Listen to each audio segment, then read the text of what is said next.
Right, Shalom. First and foremost, I want to give all honor, glory, and praise to Yahweh, Bahashem, Yahweh Shai, Bahashem, Rakak Kwadash.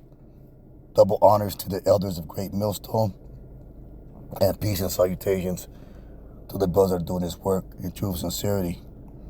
And we're going to just get into a few basic scriptures concerning Esau, Edom, which is the so-called white man on the earth today that has rulership and power, according to Job 9 and 24, and according to the blessing given to him in Genesis, the 25th chapter.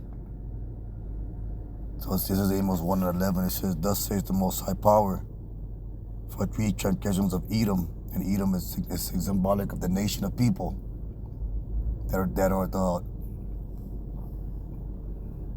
the bloodline of Esau, going back to Genesis 25th chapter. You know, Esau first came out red all over like a hairy garment, and they call his name Esau. These are just speaking of his descendants, of the same wicked spirit upon them as Esau had. Shalak. To say the Most High Power for 3 transgressions of Edom, for 4, I will not turn away the punishment thereof, because he did pursue his brother with the sword. And he did this when he was Esau. He pursued Jacob with the sword. Shalakia. And he also did it throughout all history. Esau, the so-called white man, the pale face, as the Native Americans call him, has always pursued with the sword the so-called black, Latino, and Native American. And you're going to find accounts of the devil and his atrocity against his sons of Israel, which we call the tribes, you know, which mostly are the so-called black, Latino, and Native American. You can find his accounts throughout all history. You can find his accounts of violence and genocide and murder and wickedness towards our people. It says, because he did pursue his brother with the sword and did cast off all pity, and his anger did tear perpetually, and he's kept his wrath forever. It said his anger did tear perpetually, man. And the scriptures talk about a perpetual hatred. Let's go ahead and get that. A hatred that doesn't go away. And the devil's hatred is going to increase as we continue on in these last days. Ezekiel 35th chapter. It said, we'll just get the whole chapter. Ezekiel 35 and 1, it says, "Moreover, the word of the Most High came unto me, saying, Son of man, set thy face against Mount Seir and prophesy against it." Now this was spoken to the prophet Ezekiel. And Ezekiel was he was called the watchman of Israel. The Lord called him a watchman. You know, he described as a watchman. But this is also speaking to the prophets or the watchmen here in Babylon, America.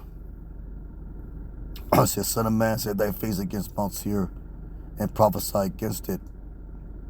And saying Mount Seir is symbolic of Esau, Edom, or the land of Esau, Edom, which is spiritually talking about America in this verse, and prophesy against it. And that's what the men of the Lord, starting with the apostles, calm down, have been set up to do, to prophesy against Esau, Edom, against the land, the people of the wicked. It says, "Say unto it, thus says the Most High Power, behold, O Mount Seir, I am against thee." The Lord is against America. You know, he is against America, and ultimately he's going to destroy America. And we're going to get those scriptures as well. It says, "And say unto it, thus says the Lord Power, behold, I am, O Mount Seir, I am against thee. And I will stretch out my hand against thee, and I will make thee most desolate. And I will lay thy cities waste, and thou shalt be desolate, and thou shalt know that I am the Most High." One of the main ways he's going to do that is he's going to cause 200 million nuclear warheads to destroy America. And those warheads are going to be set off by what you call the Russians and other countries as well.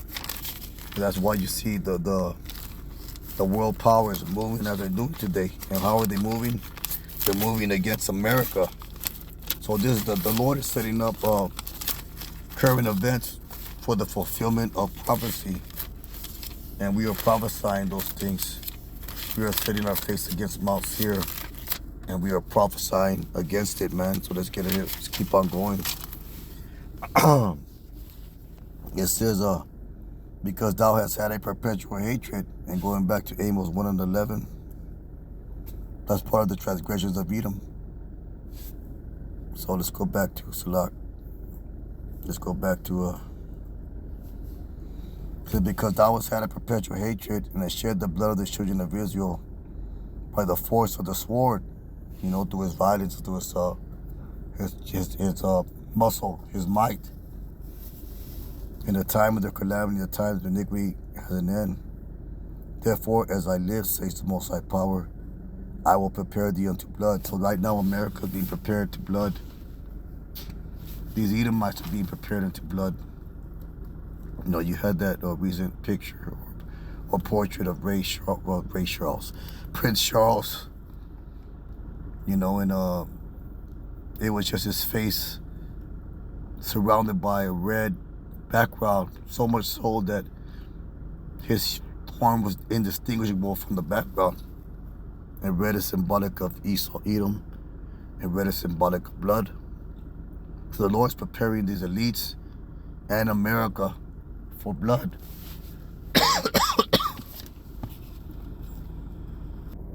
And the destruction of Esau, Edom is just and right in the eyes of the Most High. The death of millions is justified in the eyes of the Most High. Now, this is contrary to the character that, or the picture that they paint of the Most High by what they call plantation Christianity. You know, they paint him as all loving and all merciful. He is, but only to his nation, the nation of Israel, and first and foremost to the elect. Let's get this here. I'll start at verse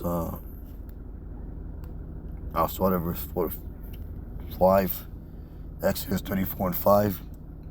The Lord descended in the cloud and stood with him there and proclaimed the name of the Most High. And the Lord passed by before him and proclaimed, the Lord power, merciful and gracious, long-suffering, abundant in goodness and truth. So he is those things. He's also a man of war that cannot lie. So these prophecies of vengeance must be fulfilled. It says, keeping mercy for thousands, forgiving iniquity, transgression, and sin, that will by no means clear the guilty. Now the guiltiness of Esau, Edom has already been brought out through the scriptures. As you read, start off with Amos 1:11. That's part of the guiltiness or the guilt of Esau, Edom. And he's not going to be cleared of that. You know, and these elites, they know that. They know that they are the spirit of Cain, a fugitive. They're running away from their crime. They're trying to suppress truth. Well, they've been doing that, but not no more. The prophets are out there. And they're trying to disrupt prophecy, which they can't. But they're still making an attempt at it. It says, visiting, so I guess all over. Keeping mercy for thousands, forgiving iniquity, transgression, and sin, and to by no means clear the guilty.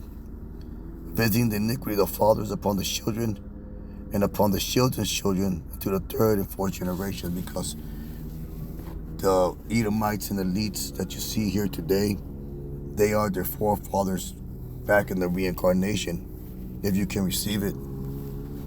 You know, so the Lord's he's going to deal with America, man. He's going to deal with the Edomites. He's going to deal with Esau. Let's get this next one right here. So the Lord is long-suffering and of great mercy, forgiving iniquity, transgression, only for his people. Because Yahweh Shai was sent, as you read in the Gospels, to save his people, possessive, from their sins, speaking of the sons of Israel. And by no means clearing the guilty. When we establish who the guilty is, Amos, the 1st chapter, Ezekiel, the 35th chapter, Obadiah, the whole book of Obadiah, so to speak, visiting the iniquity of the fathers upon the children unto the third and fourth generation. So this is the promise that we're waiting for, man. We're waiting for the Lord to free us from the captivity that under this devil. With that being said, it's a real quick lesson here at the plantation. Most High One, always edifying to give honor, glory, and praise to Yahweh Bashim Yoshai. Kahala Yahweh Bashim Yoshai. Let's keep on pushing. Shalom.